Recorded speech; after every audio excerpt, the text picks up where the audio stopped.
Hello friends, I know it's been too long since I uploaded the videos. I apologize for the delay in posting videos due to bad health and some personal issues. I lost my script data from the videos. But here we are once again with new videos on what if Ash started with Squirtle Journey of a Champion Part 5, let's start the video. Nurse Joy managed to remove all traces of Nidorino's poison from Umbreon's system by the time Ash returned to the makeshift Pokemon Center that Devanco made for the tournament. Palming his dark Pokemon's Pokeball and returning it to its place on his belt, Ash sighed in relief. Knowing that his full team was with him filled him with confidence. His newest member found a place in his pocket for now as his belt only had 6 Pokeball holders. His team was pretty balanced concerning battle power. Blast and Hydro stood out in terms of power and in Hydro's case having a balance of offense and defense. Umbreon was his tank, Pikachu could blitz the enemy, Pidgeotto was a skilled flyer and was getting very talented at battling. And lastly, Metang was the wild card. It didn't have the most experience or real battle style, but the raw psychic power and steel defense managed to make up for it at this point. Ash was sure that out of everyone he has seen so far he had the widest coverage. Walking back to the arena he watched as Richie's Charmeleon took out a Magnemite with an impressive flamethrower. So far Ash saw the 3 Pokemon that Richie has already used in the tournament battles leading up to the semi-finals, Pikachu, Charmeleon and Butterfree. Decently powerful and very well trained. Ash knew that bug type only really hurt Umbreon, so he just needed her to resist or not have her in the battle.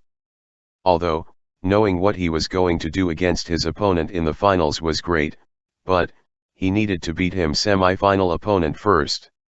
Who was walking out to the arena now that Richie won against his opponent. Hearing his name, Ash stood up, fixed his red cap and dusted off his red and white jacket. With confidence he gained from fighting his way this far he walked out onto the battlefield. The crowd was deafening at this point. Both Ash and his opponent were receiving loud cheers from the fans they gained during the tournament thus far. Looking across the field he took in his opponent. He was about his age, maybe a bit younger.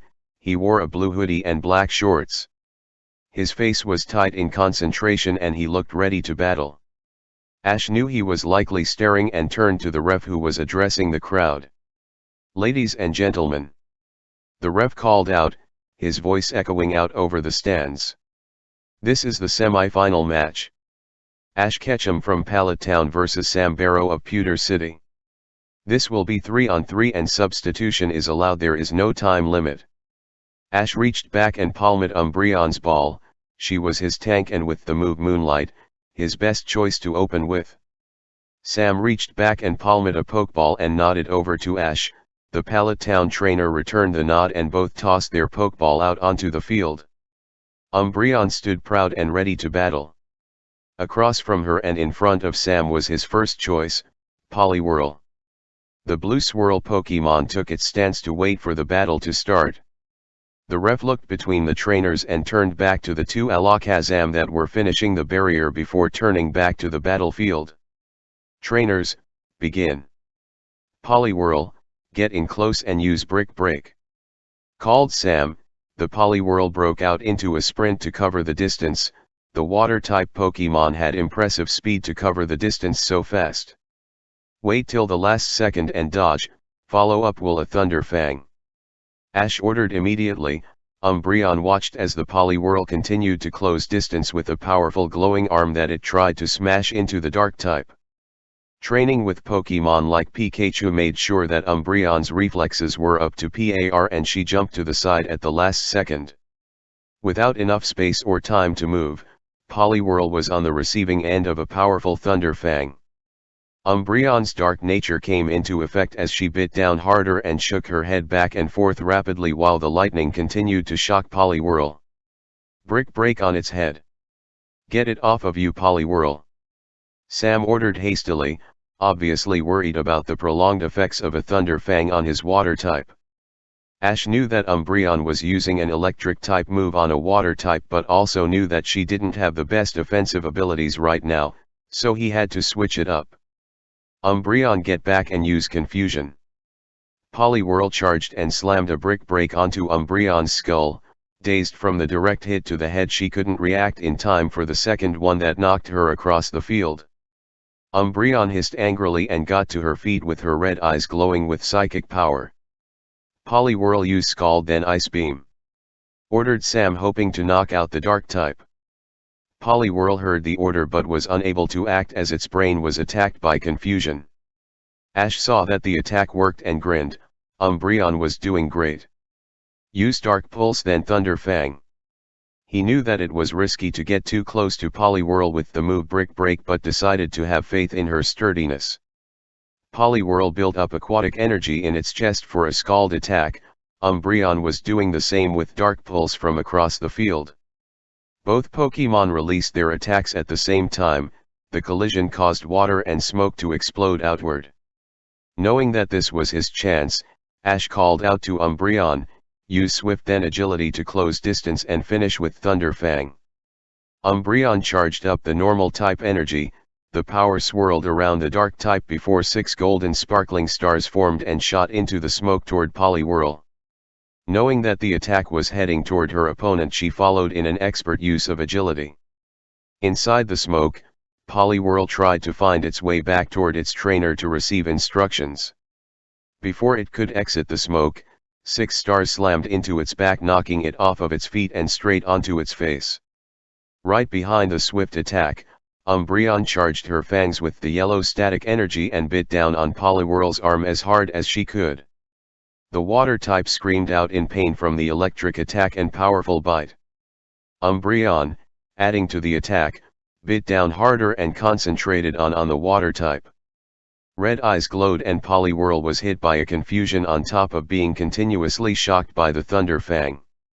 Sam, in his trainer box, was screaming out commands trying to get Poliwhirl to respond or break the hold. But unlike before, the water type didn't have the energy to escape. The 2-attack combo was enough to finish the Poliwhirl off, knocking it out of the battle. Umbreon released her hold on the water type and walked back over to Ash's side of the battlefield with a bit of blood on her jaw from her vicious attacks. It would seem that the powerful Thunder Fang had enough power behind it to break the slippery skin of the water type. Poliwhirl is unable to battle. Umbreon is the winner. Trainer, send out your next Pokémon, shouted the ref. The crowd that was on Ash's side roared out at the victory. Sam sighed at the defeat and recalled his water type. He reached into his pocket for his next Pokémon. Ash wondered what Pokémon would be next and whether he should recall Umbreon. She was hit a few times but had enough to continue and Moonlight to fall back on. Though he wanted to wait for the finals to use the move if he could help it. Sam came to his decision and tossed his next ball out. His next Pokémon was a familiar rock type that his hometown's gym was known for.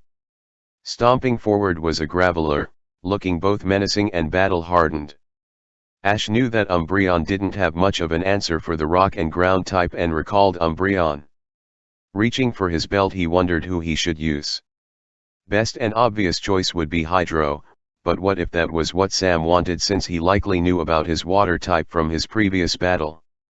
Worst case, I use Hydro and switch back to Umbreon. She has Iron Tail for a worst case scenario, thought Ash as he tossed Hydro's ball out onto the field. Sam knew that Ash would use his Wartortle but decided to keep Graveler in the battle. Ash wondered what was on his mind but didn't care. An easy win is an easy win. Are both trainers ready? Asked the ref, seeing them nod. Begin. He shouted to begin the battle. Graveler, use Earthquake, called Sam, hoping that the large-scale ground-type attack would off-balance the water type, giving it an opening. Hydro knew how to maneuver in a jam thanks to his prep for the pewter gym and withdrew into his shell and rapid spun away to avoid the most concentrated area of the earthquake. The area in question cracked and collapsed in on itself. Ash knew that a direct earthquake attack was bad news for any Pokémon regardless of typing. Much like Hyper Beam, resistant or not, you feel the damage. Luckily, Hydro has been trained to outmaneuver the massive rock titan that was Brock's Onix. A Graveler's was nothing in comparison. Hydro cartwheeled away from the area of effectiveness and blasted the gravel monster with a water pulse. Graveler recovered from the attack with a shake and a stomp. "Use rollout!" shouted Sam to his Pokémon. Ash's eyes narrowed at the order. Usually it was hard to hear an opponent over the roar of the battle and crowd, but he managed to hear it. Hydro, use Ice Beam on the ground around you and sidestep at the last second. Rollout built momentum the longer the move lasted. The first hit was never that bad if the two Pokémon were around the same level. But after that the speed increases drastically after each pass. Graveler's first pass missed completely. The second time Graveler rolled over the icy terrain that Hydro made with his Ice Beam. The controlled roll turned into an unstoppable slide that the rock type couldn't recover from. Hydro didn't need to be ordered to know what he was supposed to do next. The aquatic energy that played dormant inside of Wartortle burst forth from his throat and blasted toward the rock type in a pressurized stream that hit with enough force to chip at the rock body of the Graveler. Sam, rather than try to recover the battle as it was, reached back into his pocket and re-enlarged his Pokeball, then recalled his Graveler. Trainer has recalled Graveler. You have 15 seconds to send out your third Pokémon or will forfeit the match, announced the ref, and Ash was glad to hear the last part so his opponent couldn't stall the match too long. Sam reached for his belt and pulled out another Pokeball. This one had green markings on it.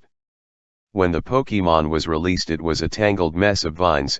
The bottom of the Pokémon had two short legs and comically bright red shoes. His opponent's Tangela had little emotion behind its large eyes. Hydro stared at the grass type with disdain, which was rare for his usually jovial starter.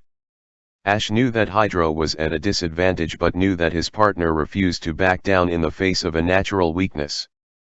Ash was willing to indulge his water Pokémon for the moment to gauge the Tangela's abilities. Two things would happen: Hydro ends up winning before finishing the Graveler, or Ash recalled his starter to let Pidgeotto finish the battle. Either was fine to him. "Vine Whip maneuver 2!" shouted Sam to his Pokémon, whose body of vines wiggled and shot out towards Hydro. "Rapid spin, then use Ice Beam on the vines," ordered Ash, and he knew it was risky as the vines could very well stop the spin if they were strong enough, but a direct Ice Beam could take them out. Unfortunately for Ash, the vines were very strong and managed to stop Hydro in place and slam him down on the hard ground of the arena. Tangela's eyes dilated, the vines stopped moving and its body began to glow. Ash realized in horror that the grass type was using Mega Drain on Hydro. "Ice Beam! Hit anything you can!" he ordered hastily. It was a sloppy command, but it would have to do. Hydro knew what was coming as he could already feel his energy drain from his body. Rather than let the pain and fatigue overcome him, he grit his teeth and popped his head out of his shell. Meanwhile, Tangela continued to use Mega Drain, resupplying itself with more energy. Hydro's head emerged and let loose a pale beam of icy power toward the mass of vines that called itself a Pokémon.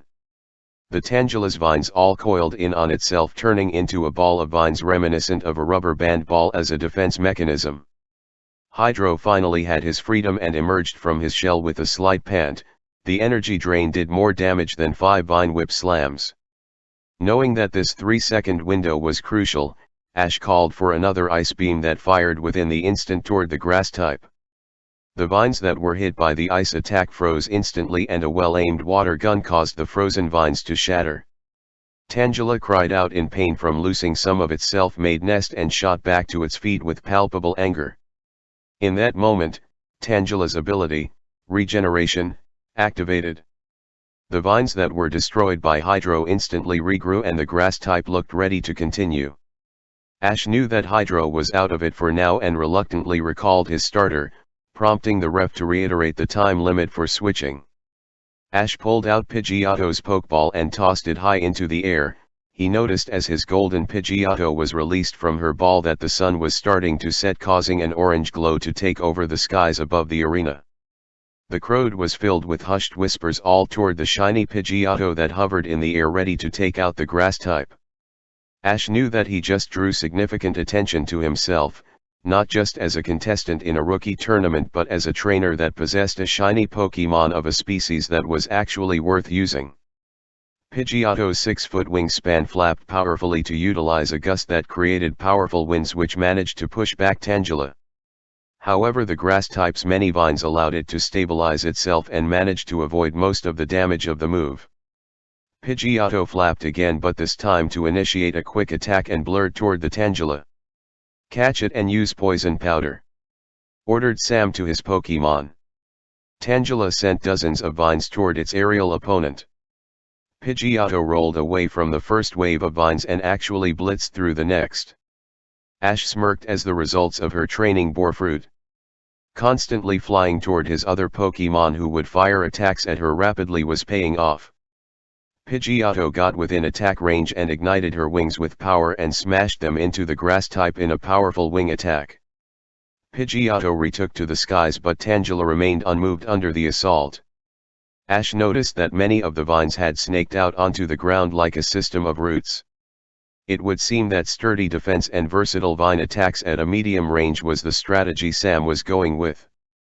"Pidgeotto, use Steel Wing on the anchor vines, then finish it with Gust," ordered Ash.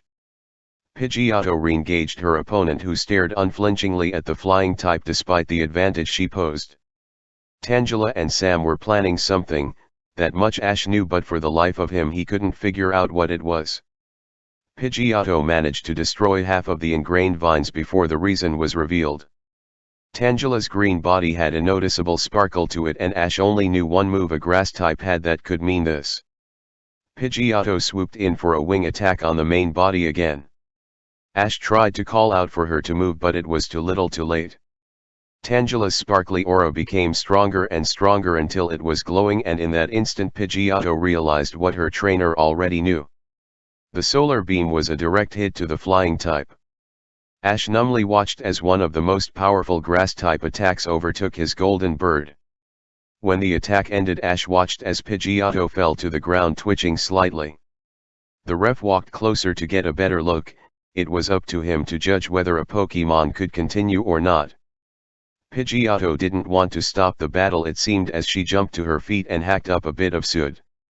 Fortunately, Ash and Pidgeotto had the same thought as to what to do next, and his first capture flapped into the air and utilized her flying energy and used Roost to recover a decent amount of her constitution. Sam glared at the bird with true frustration. "Giga Drain. Finish this with wing attack," called Ash. Fortunately, their previous plan was still viable, as Tangela hadn't re-ingrained itself into the ground since firing the solar beam. No anchor this time to keep itself from blasting off. As Pidgeotto closed the distance between herself and the grass type, she felt her energy slowly get sapped by the Giga Drain.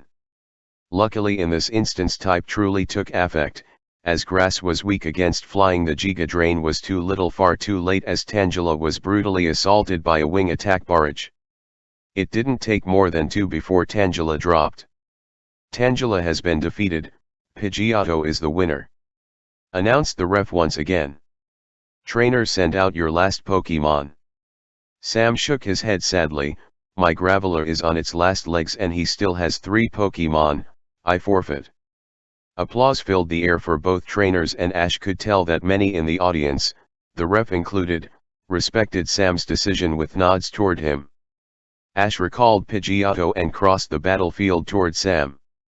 "That was an awesome battle, your Tangela is something else," praised Ash, and he meant it. Type disadvantage or not, Hydro didn't go down easily, and Ash knew that his starter wasn't going to get anywhere. Sam smiled slightly. "Thanks, she was my starter, so it's expected." He pointed to Ash's belt. "I can't wait to see the rest of your team's ability in the finals, you better win." "I'll feel better if I was beaten by the winner of the tournament rather than the runner-up," he joked before walking off. Ash rushed back over to the on-duty Nurse Joy. He needed his team ready for the finals. Ash stood on his trainer's square nervously. He noticed that his opponent Richie, similarly fidgeted in place under the pressure. The final battle, 6-on-6, this was the first time that Ash would need to use his full team. And now the Devon Corporation is proud to present the final battle of the Celadon City Tournament. Mr. Stone's voice sounded out from the PA system from his VIP box. We have the two finalists, Ash Ketchum from the humble town of Pallet. And we have Richie hailing from Fredomer City. The entire crowd roared for their chosen trainer. Ash couldn't tell who was in favor for him or for Richie, but could tell that everyone here had at least clapped after the announcement. Ash nervously touched each of his pokeballs. They brought him confidence in his ability to battle and his ability to win. He doubted, but prayed that Richie didn't have any fairy-type Pokemon. That would be a problem, especially since he didn't seem like a spoiled brat who coasted his way here like the other guy. He fought his way to the finals like him after all. "Hey!" called out Ash, "good luck because I won't hold back." Richie grinned and turned his cap around. "Good, because neither will I." The ref interjected at that point to get things rolling. "This will be a 6-on-6 match, switching is allowed. There will be no time limit." Both trainers pulled out a pokeball and tossed them into the air. Ash decided to start things out similar to the last battle and released Umbreon. His girl was one of the very few pure dark types in the world. She had few weaknesses to exploit and her natural sturdiness made her a perfect Pokemon to start with. Richie looked to have foresaw this and released his Butterfree. Ash snorted. Of course Richie would use Butterfree, one of the few types strong against Umbreon. "Trainers ready," called out the ref, "then let the finals begin. Use Poison Powder." Richie called out to his Flying Bug type. Ash didn't need to tell Umbreon to avoid that, she was already on it. But rather than try to dodge an airborne pathogen like Poison Powder, which would have been impossible without a gust attack, she went to interrupt it. Dark-type energy burst forth from her jaw and several arching bolts of pitch-black energy closed the distance between the two Pokemon. The Dark Pulse attack hit Butterfree center gut. The flying type fluttered its wings and cried out in pain for a second but otherwise seemed fine. Butterfree flapped its wings several times and used Gust. The high-velocity winds crashed into Umbreon and other than the blunt impact that was negligible she only slid back a few feet. Ash knew enough for now, Butterfree was a mid-range fighter. It likely had 3 of the 4 Powder and Spore moves had Gust and likely Confusion up its sleeve. Dark type wasn't very effective against Bug type, so Ash didn't want to waste Umbreon's stamina in a drawn-out battle when he had other options. The Pallet Town rookie decided now was an excellent time to reveal one of his secret weapons. Ash ignored the ref's calls for his next Pokemon when he recalled Umbreon, who didn't look pleased when her battle was interrupted before she could finish her prey and hissed angrily. He knew that he would need to be careful with her for the time being. It seemed that she was maturing and dark types were volatile at the best of time. Who knows how the spoiled princess would act while going through puberty. Metang took to the battlefield and hovered in the air seemingly frozen. The crowd once again broke out into interested chatter as the rare Hone Pokemon appeared. No one expected such a Pokemon in a Kanto tournament other than the Indigo League. Richie looked like he was trying to decide what to do next and Ash wasn't kind enough to allow such an opening to go unpunished. He was nice generally, but all is far in love and Pokemon battles. Metang hummed a low metallic baritone, its red eyes glowed as its psychic powers were activated. Butterfree was completely unprepared for the powerful psychic attack that halted the flapping of the bug type's wings. Instantly after, Metang charged its right arm with power to prepare a metal claw and pulled the bug type closer with psychic. Richie called out for Butterfree to use Confusion on Metang or to burst with any Spore or Poison's powder it could. However, Butterfree was imitating psychic powers. Metang was the real deal. The move Psychic was one of those moves that granted the Pokemon the ability to use telekinesis for a short while. For non-psychic types it was a boon as it granted a different way to attack an opponent without making them aware what was happening. For a psychic type, it enhanced their already powerful psychic power and telekinetic abilities. And Metang was already impressive. The bug type only had its own thoughts under its control as it was pulled toward the steel types awaiting Metal Claw. Butterfree, much to Ash's surprise, wasn't taken out by the attack. Even more shocking was after the exchange when Ash expected the bug to go down, it used Roost. Damaged healed for the most part and the bug not much worse for wear. Agility. Finish with your new move. Ash ordered with a near growl. He was foolish to allow a window for his opponent to recover. Such an opening could cost championships, and he had just punished this very opponent for doing the same thing. Richie and Butterfree tried to follow Metang, but agility in the hands of a psychic type was on another level compared to anything else using the move. While a popular move used by most Pokemon, agility was still a psychic type move, and using your own type was always easier and more powerful than using a different type.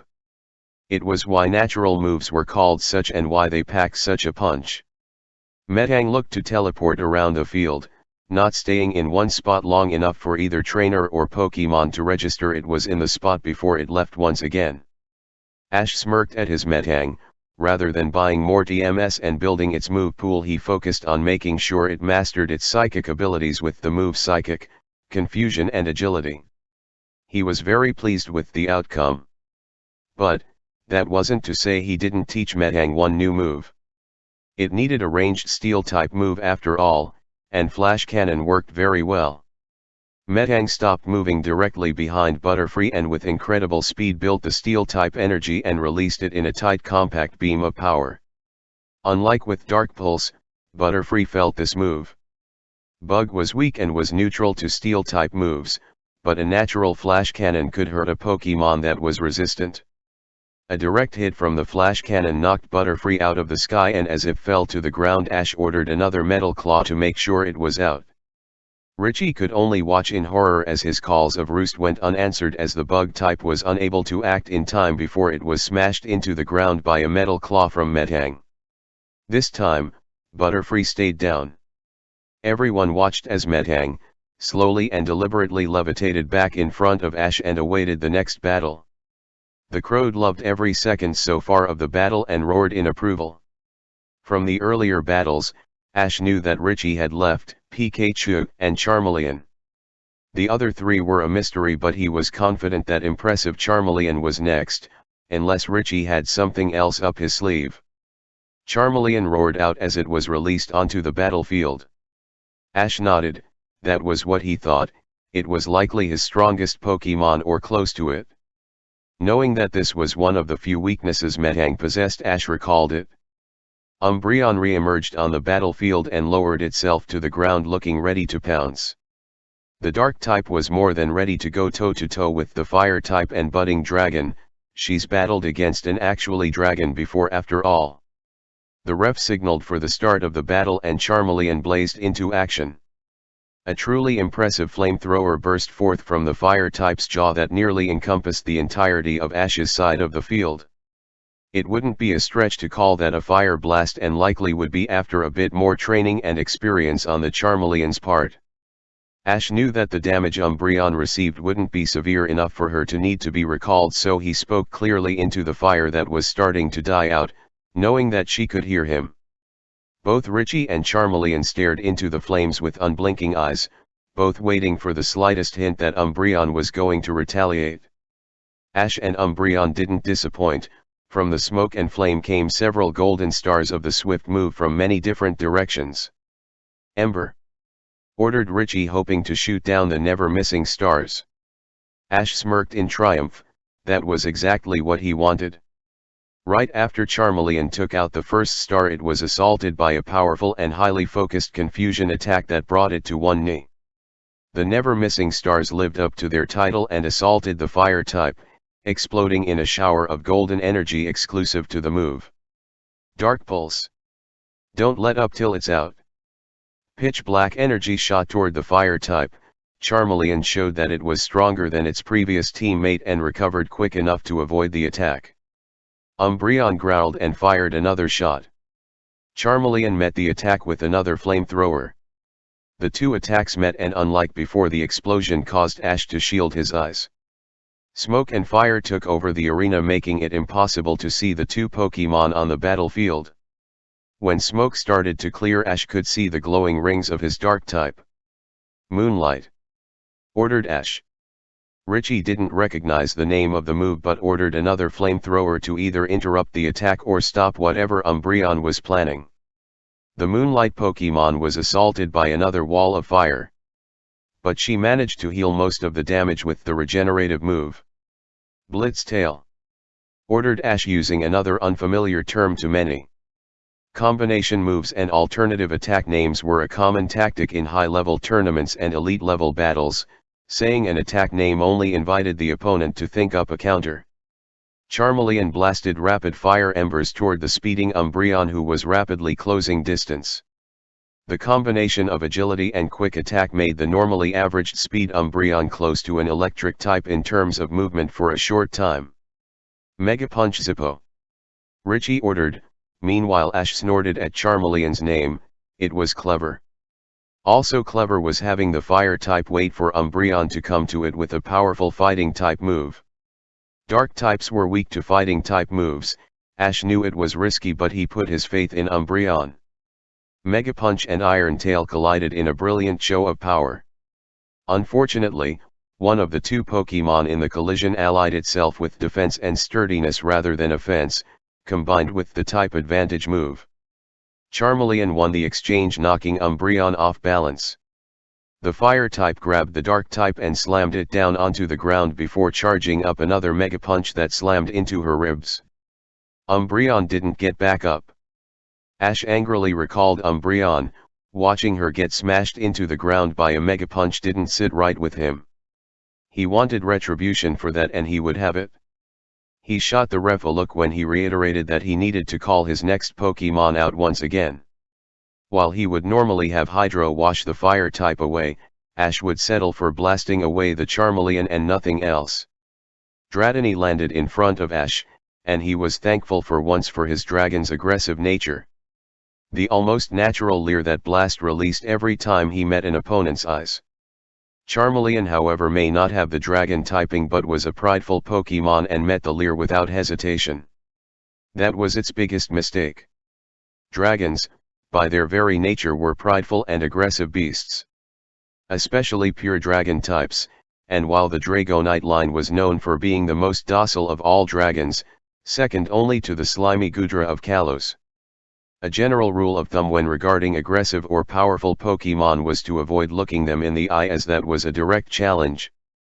And while normally a kind and gentle species, Blast subscribed to the prideful and aggressive personality type rather than the gentle and docile that his line was known for.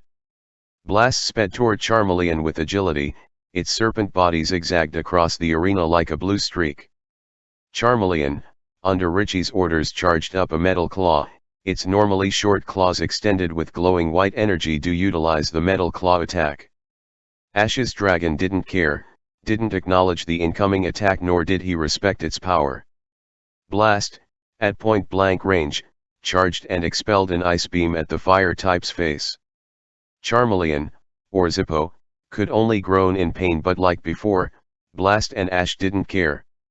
To follow up the ice beam attack, Blast coiled and spun and hammered into Charmeleon with an Aqua Tail. Charmeleon fell on its face looking out of the battle, but it was starting to struggle to get back up. Blast lived up to his namesake and charged his signature attack with as much draconic energy he could. The golden energy of Dragon Rage became denser and larger until it was larger than the dragon's head. Even though he knew it was unnecessarily aggressive and could be considered bad sportsmanship, Ash didn't care and couldn't push down the smirk that found its way to his face. Blast it? If a dragon could smirk with a large draconic energy ball in its mouth, Ash was sure Blast would be. The Charmeleon didn't have the strength left to avoid the attack or counter. The Dragon Rage exploded on impact, taking Charmeleon out of the fight. Blast roared out into the night sky.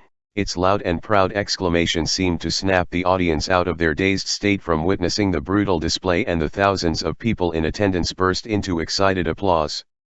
Richie recalled his downed fire type and snatched his next ball from his belt and threw it onto the field.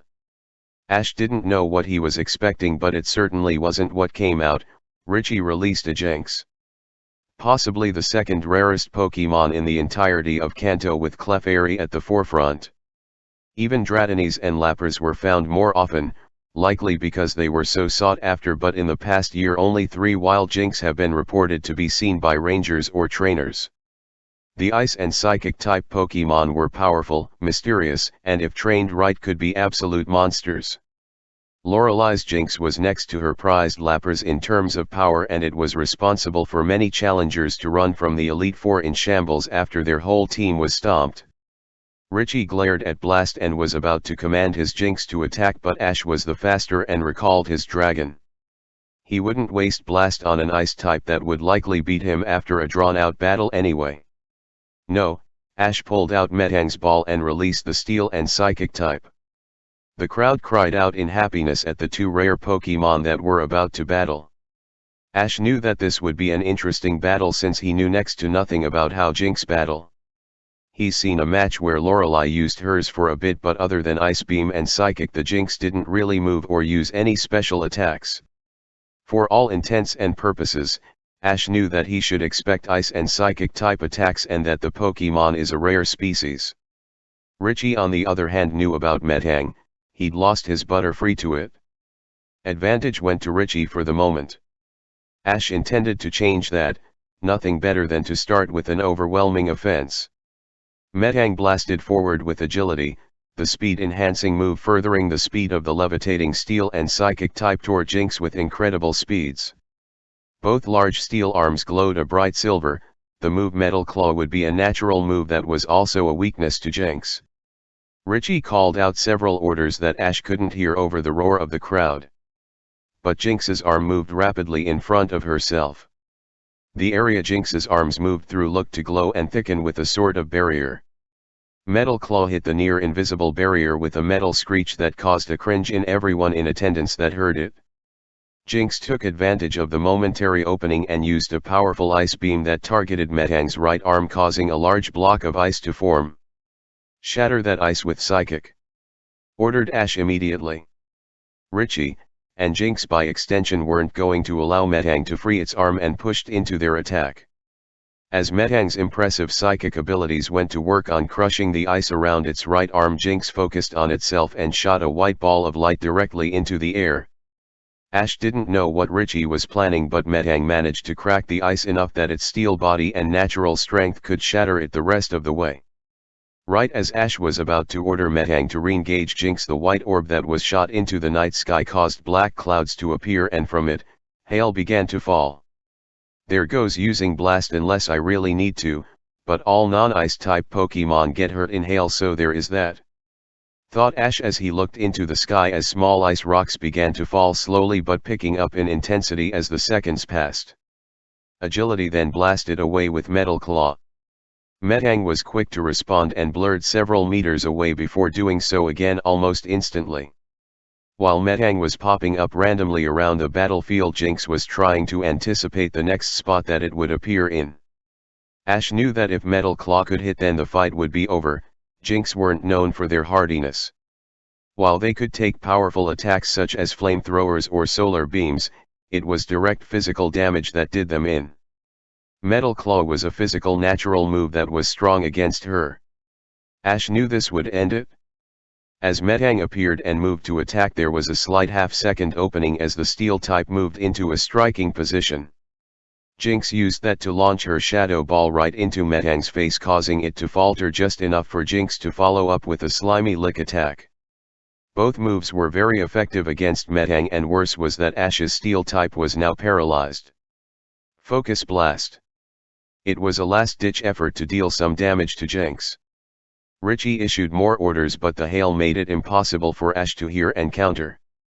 Jinx glowed blue, and with the effects of hail active, she used the notoriously inaccurate blizzard attack with precision. Metang made a grinding sort of sound as it collapsed onto the hard battlefield ground. Ash nodded at the turn of events. While Metang was led by the nose by Jinx and was promptly defeated. Ash now knew the rare Pokemon's fighting style and had a general sense on how to beat it. The constant hail would be a problem, but nothing that couldn't be used to his advantage. Low visibility worked both ways after all, and Ash had a small and very fast Pokemon that would thrive in an environment such as this. Pikachu appeared in a yellow flash and stood in the center of Ash's side waiting for instructions. Ash waited as the ref announced his Pokemon over the PA and called for the match to continue before he issued his commands. Richie shouted his orders, but Ash didn't need to hear them to know what they were. He was going to try and psychically immobilize Pikachu and take him down with Blizzard while the hail persisted. Ash called for a blitz maneuver followed by Thunder Gavel, Pikachu's newest move. While not technically an entirely new move, it was a combination that created a new move. Electric types were many things, volatile much like the element they commanded, extremely fast, and finally, powerhouses that sacrifice a true solid defense for an overwhelming offense. Ash tailored his Pikachu's training to those facts, and while he did try to up his sturdiness, he put most of his time into speed and special attack. Pikachu, to the average person, disappeared from sight the instant it moved.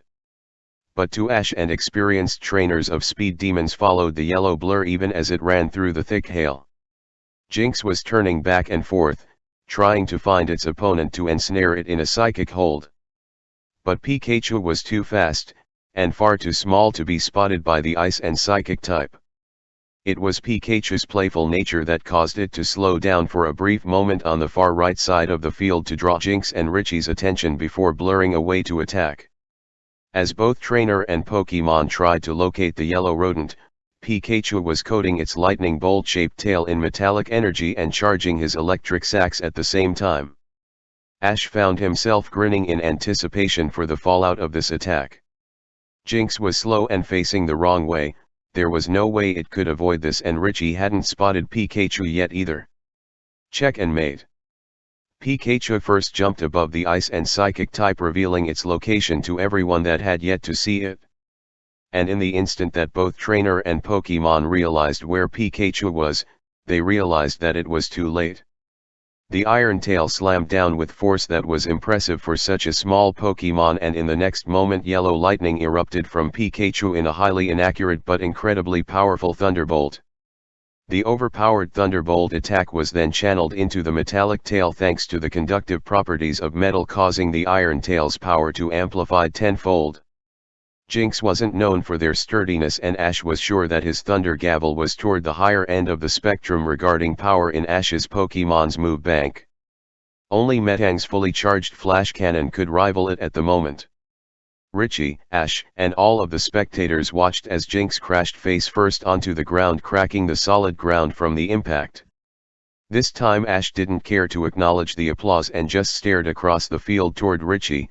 The hail was starting to let up and the field was clearing up.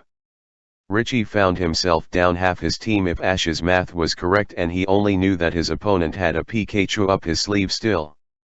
The same scripted call from the ref snapped Richie out of his thinking as he tossed out another Pokeball. This time it was a less rare but no less impressive Pokemon. A massive rock snake shook the very bones of the spectators as it roared out, issuing a challenge to any Pokemon that would answer it. Ash instantly recalled Pikachu.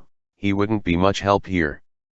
Instead of Hydro, which Ash was sure would cause Richie to release his Pikachu, Ash called out his golden bird Pidgeotto. Ash knew it was a risky choice, but he was only in the lead with 4 Pokemon to Richie's remaining 3. But unlike Richie, he only had 2 Pokemon that were fresh. Onix looked like it was going to be a troublesome opponent for conventional Pokemon strategies. So he went with unconventional, and used a flying type against a truly massive rock type. Richie and Onix wasted no time before attacking. Earth power was activated, and with a roar several large boulders were created and shot toward the airborne Pokemon. This was what Ash wanted, and this was what he trained Pidgeotto to deal with. Aerial maneuverability was a flying type's greatest weapon, and Ash knew that the second he caught Pidge. The giant energy manifested rocks flew toward Pidgeotto with impressive but overall negligible speeds. The golden bird swooped and rolled and dove around the rocks as it continuously closed distance toward Onix. The massive rock snake continued its assault on the bird, knowing that if even one rock hit it would mark the end of this battle. Both Richie and Ash were silent as they watched their Pokemon partners duke it out. Pidgeotto, now within 3 meters, coated both wings in the familiar steel-type energy. Instead of what Onix and likely Richie were expecting, Pidgeotto didn't target Onix's head and instead went for the boulder that was more central. Thrown off guard by the target, Onix was unable to course correct its final rocks in time to stop the bird. Pidgeotto dove low, almost touching the ground before rapidly flapping to speed back up and slammed both wings into the centermost boulder of the rock snake's body. Not intended for massive damage, although Ash was sure Onix felt that attack, Pidgeotto successfully threw the massive and impossibly heavy Pokémon onto its back, leaving it wide open for a few follow-ups. This time Ash ordered for Pidgeotto to go for the throat, and in the throatless case of Onix, its head. Rock types were known for their defenses, and Onix wasn't an exception to this case. With careful and skilled training, rock types could be taught to shrug off water blasts with little more than a grimace. But in the case of steel-type attacks, there was no training that could lessen their effectiveness. It was like a rock and a pickaxe. The pickaxe was made to break the rock, and no matter how strong the rock, in the end the axe would win. Onix withstood 3 steel wings, including the first one, before it couldn't focus through the pain to battle effectively. Instead of unconsciousness taking the Onix out of the battle, the ref called it in Pidgeotto's favor with a TKO. Ash didn't like that it wasn't a true knockout, but understood where the ref was coming from. If a fight was finished, it was finished, and it was best to call it before any unnecessary injuries occurred. That didn't make the taste any less sour for Ash, and he was sure Richie and Onix felt the same.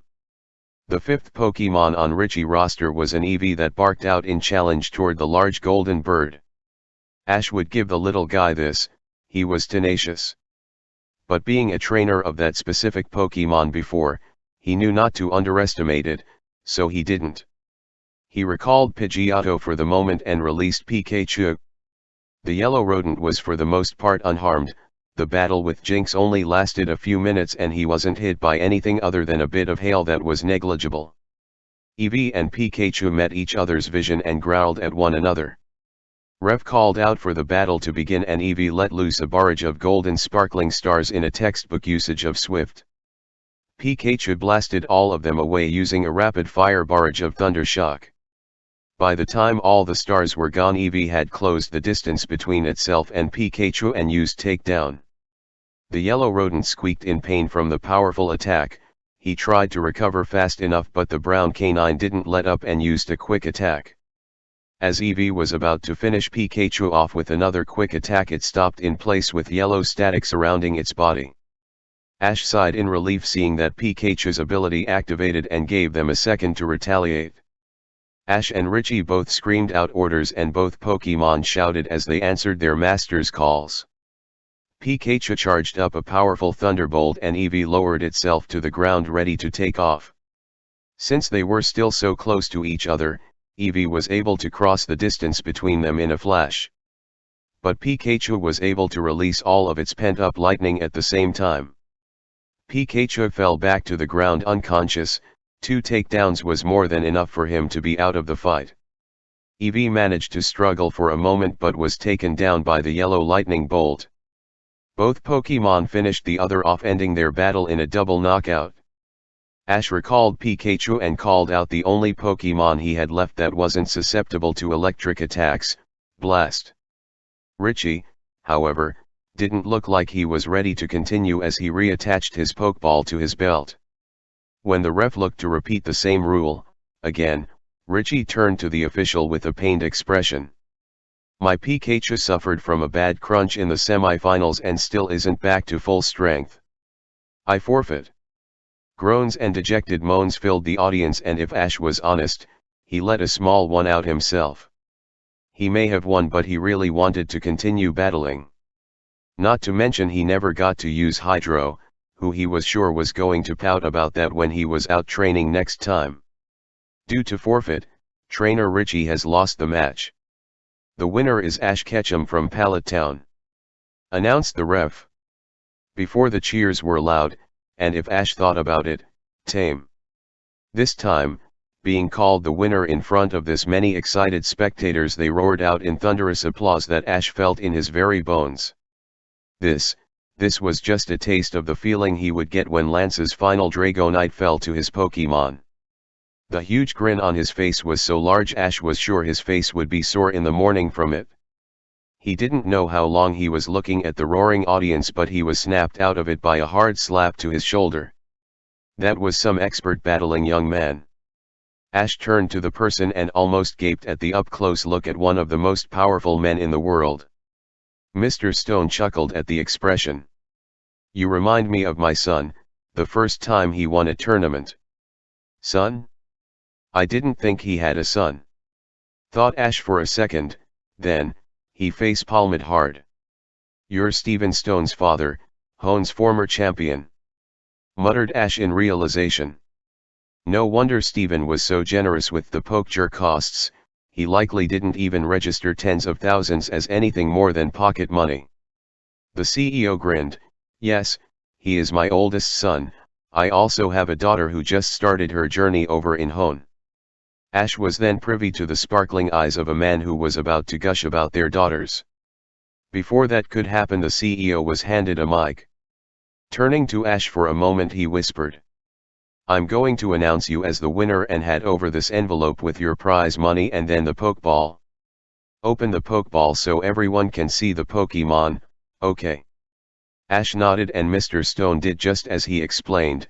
Ash pocketed the envelope and tapped the button on the front of the pokeball to release whatever was inside. Out popped a 2-foot-tall, teepee-shaped Pokemon with large teeth and two very small arms clutching its tan hair. "It is called Snorant, an ice type from Hone," informed Mr. Stone. "There aren't many ice types in Kanto, so I thought it would make a good prize for the winner here." Ash grinned and recalled the pokeball, then put it in his pocket for now. Once the ball is registered to his trainer ID, then it would be transferred to Professor Oak.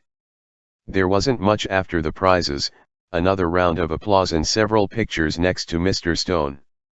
Then he went to the Pokemon Center to drop off his team and ask for a room for himself. Ring ring. Ash pulled out his poker and answered, "Ashy.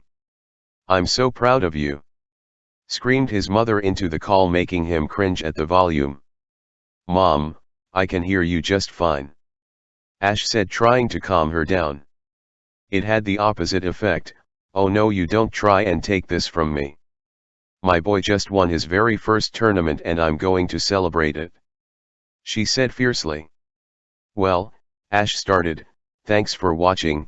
I wasn't sure if I was going to beat Richie when he released that Charmeleon, it was really strong." Delia nodded on the screen. "Yes, I was sure that it would have evolved if it beat Dratini. But your little dragon has quite the power itself."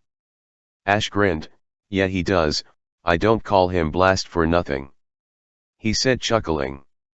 "Now Ash, now done celebrating," Delia turned serious. "I'm sure you received a large sum of money for winning that tournament." She raised a hand to stop him from interrupting. "I want you to give me at least a third of it for your savings. You can take it whenever, but I don't want you blowing all your money away the second you get it. I trust you, but I also know being a trainer is expensive, so I want you to have money on the side to make sure you don't run out." "Okay, Mom," said Ash with a nod. It made sense after all, and while he wanted to go crazy and get more TMS, he knew that it wasn't smart to toss all his money away. Satisfied, Delia leaned forward interested. "So, how much did you get?" she asked. Ash chuckled and scratched the back of his head. "I actually haven't checked yet, I just got to my room when you called." "No time like the present, I guess." Ash set the poker on the desk in the room and sat in the chair so he could still talk to his mom, and reached into his jacket for the envelope. Ripping it open, he was met with a certificate for winning the tournament signed by Mr. Stone himself with the date and a picture of all 6 of his current Pokemon. "I want that for the house, Ashy. I'll have it framed," she said gleefully. She'd love nothing more than to show off how excellent of a trainer her son was. "Ash? You all right, honey?" asked Delia as she looked at her son's frozen face. Ash, however, was more than okay. The check was for a sum of 50,000 poke dollars, 50, that was enough for a permanent hyper beam TM. Ash. Snapping out of it, he turned and showed the check to his mom, who had a similar expression on her face. Well Ashi, I want you to send the check to me and I will set everything up on you trainer ID and put some in savings. Like I said, you can get to the savings, but I want you to pace yourself, you need to eat and so does your team. Pokeballs and supplies aren't cheap either, and the bigger your Pokemon get the more they eat. Dratini and Wartortle are going to become very expensive to feed when they evolve into Dragonite and Blastoise, and should you catch a Snorlax. She looked at Ash with a serious face. She had heard some of the Pokemon he intended to look for and she didn't want him to have delusions about how long the prize money would last. Ash nodded. Well, that high wore off faster than I wanted. He muttered, getting a chuckle out of his mother. But I will send you the check, leave me with 15 for now, the rest can go into savings. Okay my boy, Ash blushed at her babying tone. I will send you a message with your balance after everything is done. Ash thanked her and hung up. Now he needed to call the professor.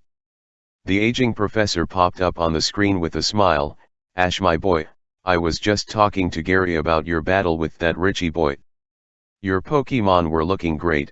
I wouldn't be surprised if that Dratini of yours evolved soon. It looks to be close to 10 feet. Ash grinned happily. It was one thing to get praised by your mother, but from a former champion was on a whole other level. Yeah, he is pretty close, nodded Ash. That being said, I'm going to be sending you 2 Pokemon after they get out of the center. Pikachu and Umbreon will have some break time. Mom was talking about having a look at Umbreon anyway, and both could train while they are there. Ash didn't want to think about how Umbreon would react to having to leave for a while. She would whine and bark and give him the cold shoulder, but hopefully spending time with his mother back home would cheer her up. Very well my boy, use the Pokejar to send them over and I will remove the temporary 7th team member afterwards. Oak replied with a nod. Now that his business was taken care of, well, Professor, thanks for the help. I will send you a message when I have my Pokemon.